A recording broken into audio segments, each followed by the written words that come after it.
Welcome back ناظرین. ہمارے ساتھ موجود ہیں علی توقیر شیخ صاحب, انوائرمنٹل ایکسپرٹ ہیں. ہمیں جوائن کیا ہے سالیہ قریشی صاحبہ نے, یہ بھی انوائرمنٹل ایکسپرٹ ہیں. بہت شکریہ آپ دونوں معزز مہمان گرامی کا. Long term short term solutions کی بات کی جاتی ہے. کلائمیٹ چینج سے پاکستان سب سے زیادہ متاثر ہے. کیا آپ سمجھتے ہیں کہ کیا حل ہونا چاہیے جو ہمارا یہ مسئلہ بن جاتا ہے؟ بھارت پانی چھوڑ دے تب ہمارے لیے مسئلہ ہے, نہ چھوڑے بھارت پانی روک لے تب ہمارے لیے مسئلہ ہے. اور اس کے ساتھ مونسون کے جو سپیل ہیں, گلیشیئرز پگھل رہے ہیں, یہ تمام جو مسائل پاکستان کو درپیش ہیں. کیا آپ سمجھتے ہیں کہ شارٹ ٹرم میں کیا سلوشن ہونے چاہیے, اور اگر لانگ ٹرم سلوشن کی بات کی جائے تو کیا ہونے چاہیے؟ دیکھیے, اس چیز کا شارٹ ٹرم کوئی علاج نہیں ہے. شارٹ ٹرم میں ایک بڑی امپورٹنٹ چیز تھی, اور اس میں الحمدللہ پاکستان کافی کامیاب تھا اس دفعہ, کہ لوگوں کو وقت پہ ایویکویٹ کیا جائے تاکہ وہ اور ان کے مال مویشی کا زیادہ نقصان نہ ہو. تو اس میں پاکستان اس دفعہ بہت سکسیسفل تھا, اور اس میں مختلف انسٹیٹیوشن کا رول ہے, اس کی ذرا بعد میں بات کریں گے. یہ تو تھا کہ جب مصیبت سر پہ آن پڑی تو آپ نے کیا کرنا ہے. اب بات یہ ہے کہ اس کا جو ایک ہی علاج ہے میری سمجھ میں, وہ لانگ ٹرم پلاننگ کا ہے. کلائمیٹ چینج میں ایک ٹرم یوز ہوتی ہے اڈیپٹیشن. اڈیپٹیشن کا مطلب یہ ہے کہ جو کلائمیٹ چینج کے ساتھ چینجز آ رہی ہیں اس کے ساتھ اپنے آپ کو اڈیپٹ کرنے کی کوشش کریں. اب ہمیں معلوم ہے کہ فلڈ بڑھیں گے اور ان کی انٹینسٹی بھی بڑھتی جائے گی, جبکہ ہماری پاپولیشن بھی زیادہ بڑھی ہے اور گورننس بھی زیادہ ویک ہوئی ہے, جس کی وجہ سے لوگ ہر طرف لو لائنگ ایریا میں, دریا کے مڈل میں انہوں نے اپنی بستیاں بنا لی ہیں. اور انسٹیٹیوشن اتنی ویک ہو گئی کہ ہم نے وابڈا کے کنیکشن دے دیے, اسکول بنا دیے, سڑکیں وہاں پہ بنا دی, اور تو اور ہائی کورٹ کے فیصلوں کو اگنور کرتے ہوئے وہاں پہ ہاؤسنگ سوسائٹی کے لائسنس بھی دے دیے. تو اس کا جو علاج ہوگا لانگ ٹرم پلاننگ ہے, اور وہ بغیر رول آف لا کے, بغیر اسٹرانگ گورننس کے حل نہیں ہو سکتے. اچھا, جس کا مطلب یہ ہوگا کہ لوگوں کو دریاؤں کے راستوں میں, پانی کے راستوں میں نامت گھر بنانے دیے جائیں, ان کو ہم زوننگ لاز کو اپنے کو بنائیں اور محفوظ جگہوں پر ان کے گھر ہوں. مگر میں 3 چیزوں کا آپ کے ساتھ ذکر کرنا چاہتا ہوں جو زیادہ اور بھی بہت زیادہ امپورٹنٹ ہے. ایک یہ ہے کہ آپ نے سنا ہوگا کہ ہماری فصلیں تباہ ہو گئی, حالانکہ ہم رائس گروئنگ ایریا کی باتیں کر رہے ہیں, اور یہاں پہ جتنا پانی رائس کو ملے اتنی کراپ اس کی اچھی ہوتی ہے, جس کا مطلب ہے کہ سسٹینیبل ایگریکلچر کے لیے ہم نے ریسرچ اینڈ ڈیولپمنٹ میں انویسٹ نہیں کیا. تو ایک یہ ایشو ہے ہماری فوڈ سیکیورٹی کا, اکانومی کا. تو اگر لوگوں کی جانیں ہم بچا لیں, ان کی سیٹلمنٹ صحیح طریقے سے کریں, اور زیادہ بارش ہو تو ہمیں جو چیز کرنے کی ضرورت ہوگی وہ دیکھیں کہ ایگریکلچر پہ اس کا کیا امپیکٹ ہے اور کس طرح سے اس کو میٹیگیٹ کر سکتے ہیں.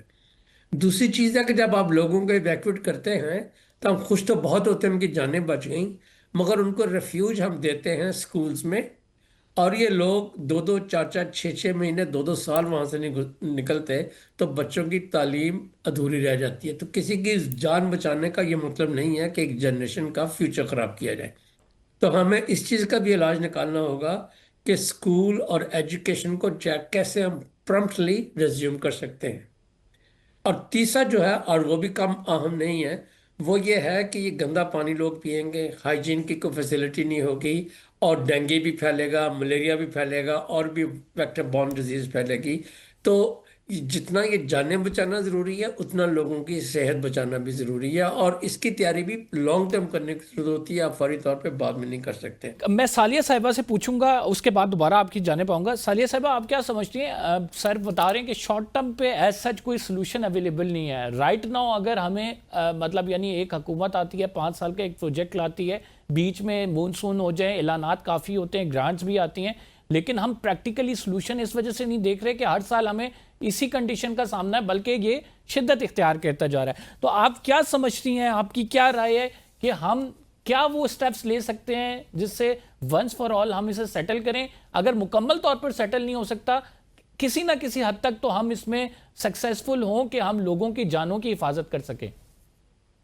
جی thank you so much. And I think میں سیکنڈ کروں گی علی توقیر شیخ صاحب کو کہ اڈیپٹیشن پلاننگ کی سگنیفیکنٹ ضرورت ہے پاکستان میں. اگر ہم دیکھا جائے, ایک پالیسی آتی ہے تو وہ اگر 4 یا 5 سال کے لیے آتی ہے تو ایک ایمپل ٹائم نہیں ہوتا کسی بھی گورنمنٹ ڈپارٹمنٹ کا یا اتھارٹیز کا کہ اس کو امپلیمنٹ کر سکیں. ایٹ لیسٹ جو اگر کلائمیٹ کی پالیسیز آ رہی ہیں اس کی انٹرونشن کی یا اڈیپٹیشن کی امپلیمنٹیشن کی, تو 5 to 10 years کا, ایٹ لیسٹ 8 to 10 years کا ٹائم ہونا چاہیے تاکہ اس کو امپلیمنٹ کیا جا سکے. سیکنڈلی جدھر تک بات ہے کہ ہماری پریپیئرڈنس کیا ہے, اگر دیکھا جائے 2019-18 میں جب نیا پاکستان ہاؤسنگ سوسائٹی ایک لانچ کی گئی تھی تو اس کا مقصد یہ تھا کہ کلائمیٹ اسمارٹ بلڈنگس کو یا ہاؤسنگ کو پروموٹ کیا جائے گا, بٹ اس کا جو ایک پرپز تھا وہ ایک حد تک ختم ہو گیا تھا, وہ ایک ہاؤسنگ سوسائٹی تھی. ابھی بھی آپ دیکھیں جو 15 to 20 ایئرس پہلے جو اگر ہاؤسنگ سوسائٹیز بنی ہوئی ہیں تو ان میں اتنی کلاگیج کا یا واٹر کی ڈرینیج کے اتنے ایشوز نہیں آتے, لیکن جو ابھی ریسنٹلی الاٹڈ ہیں کافی ہاؤسنگ سوسائٹیز, جس طرح ریسنٹلی ابھی ہم پنجاب میں ایک ایگزامپل دیکھتے ہیں کہ وہ ریور سائڈ پہ نہیں, ریور ان سائڈ پہ وہ ہاؤسنگ بلڈ کی گئی ہے. تو آئی تھنک یہ ہم جدھر الزام دیتے ہیں گورنمنٹ کو یا اتھارٹیز کو کہ وہ ہمیں لائک ٹائملی بتا دیں یا وہ اس ایریا کو آپ ایک اتھارٹی ہی نہ دیں یا ایک چارج ہی نہ دیں کہ یہاں پہ ہاؤسنگ انفراسٹرکچر بنے, تو انڈیویجول لیول پہ بھی ہماری ایک ذمہ داری بنتی ہے. جب ہم ایک گھر بناتے ہیں یا گھر دیکھنے جاتے ہیں تو ہم دیکھ رہے ہوتے ہیں کہ گیس کا کنیکشن, بجلی کا کنیکشن یا پانی کا کنیکشن سٹیبل ہے, بٹ ہم ادھر دیکھتے ہیں کہ سیوریج کا نظام کیسا ہے ادھر. اب اسپیسیفکلی اگر میں اسلام آباد کی بات کروں, جو میجر سیکٹرز ہیں ان میں ان کے درمیان میں مجھے جو ایک فیلنگ آتی ہے کہ نالے ہیں جس کی وجہ سے آئی تھنک کلاگیج پانی کی نہیں ہو رہی. لیکن اگر جو ریسنٹلی بلڈ سیکٹرز ہیں جو بے شک وہ سی ڈی اپرووڈ ہیں, ادھر آپ دیکھیں کہ کافی اربن فلڈنگ آئی ہے, تو اس میں آئی تھنک کمیونٹی کا یا آپ کا سیلف بھی اب رول ہونا چاہیے کہ آپ کہیں کہ یہاں پہ یہ سیوریج کا نظام ہونا چاہیے, یہاں پہ اگر پانی آ جائے گا تو اس کا کیا میکنزم ہوگا, وہ کدھر جائے گا. تو آپ کو انڈیویجول لیول پہ بھی اس پہ کوشش کرنے کی ضرورت ہے. اور جہاں تک ٹھیک, علی صاحب آپ کی جانب بڑھوں گا. کلائمیٹ چینج منسٹری ہم نے بنائی ہوئی ہے, اس کے فنڈز بھی ایلوکیٹ ہوتے ہیں, اس پہ جو ڈفرینٹ منسٹرز ہیں اسٹیٹمنٹ بھی دیتے ہیں کہ کام ہو رہا ہے. وٹ ڈو یو تھنک ابھی تک ہم نے کلائمیٹ چینج پہ کتنا کام کیا ہے؟ دیکھیے کلائمیٹ چینج جو ہے نا 18th امینڈمنٹ کے بعد بلکہ اس سے پہلے سے یہ ایک پروونشل سبجیکٹ ہے. اس میں جو کام آپ نے کرنا ہوگا وہ فوڈ ایگریکلچر کا کریں, اربن پلاننگ کا کریں, ہیلتھ ایجوکیشن کے انفراسٹرکچر کا کریں, کسی بھی چیز کا کریں, وہ پروونشل لیول پہ ہوگا. جس چیز کے ساتھ ریزیلینس ہو سکتی ہے وہ لوکل کا کام ہوگا. فیڈرل لیول کے اوپر وہ انٹرنیشنل کوآرڈینیشن کچھ کر سکتے ہیں, کوئی گائیڈ لائنز یا پالیسیز بنا سکتے ہیں, اس سے زیادہ ان کا زیادہ رول نہیں ہے. ویسے بھی ایک چیز جو ہمارے یاد رکھنے کی ہے, ایسا کوئی بھی انسٹیٹیوشن جس کا پروونشل کاؤنٹر پارٹ نہیں ہے وہ کبھی افیکٹو نہیں ہو سکتا. آپ دیکھیں نا, اگر پولیس ہے تو آپ کو اس کا تھانہ گلی محلے میں نظر آئے گا تو افیکٹو ہو جاتی ہے, پٹواری ہے تو وہ اس طرح سے ریونیو ہو جاتا ہے, فائنینس ہو جاتا ہے. مگر جو انسٹیٹیوشن پاکستان بننے کے بعد صرف فیڈرل لیول پہ رہا ہے تو آپ دیکھیں گے اس کی افیکٹونیس زیادہ نہیں ہوتی. ہیونگ سیڈ دیٹ, ایک چیز ہمیں اور بھی ذہن میں رکھنے کی ہے, کلائمیٹ چینج بہت زیادہ انٹر ڈسپلنری فیلڈ ہے. آپ کسی ایک اس کی چیز کو پرابلم کو اٹھائیں گے تو جیسے ابھی ہم بات کر رہے تھے وہ 10-15 چیزوں کے ساتھ لنک ہوتی ہے, وچ مینس کہ آپ کو پالیسی کی انٹیگریشن چاہیے ہوتی ہے.